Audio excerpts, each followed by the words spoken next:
साठवणीतले पाणी संपत आले हो वंस. काय करावे आता?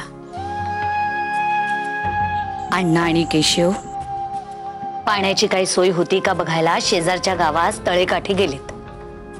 बघूयात काय होते ते. केवढा हा दुष्काळ पडला यावेळेस. देवाच्या मनात काय आहे देवासच ठाऊक.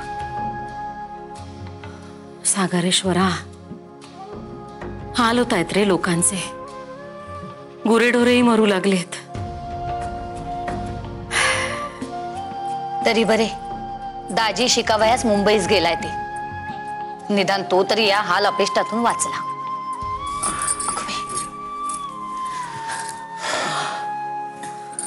अहो काय झाले? मिळाले का पाणी? तळेकाठे जाऊन आलो. तेथील नदीच्या पात्रात पाणी आहे थोडेसे, परंतु स्थानिक ग्रामस्थांनी आपणास पाणी घेण्यास विरोध केला. अगो बाई, मग आता काय करावे? आणि केशव कुठे आहे? केशवा,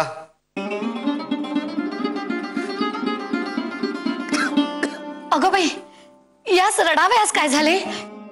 केशवा, अरे असा रडू नकोस. नको मनाला लावून घेऊस. एवढा मोठा झालास पण मनाने अजून नाजूकच राहिलास हो. नको काळजी करूस ना, नको काळजी करूस. देव पाहतोय.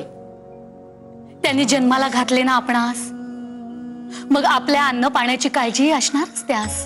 काय नको रडू, शांत हो बरं, शांत.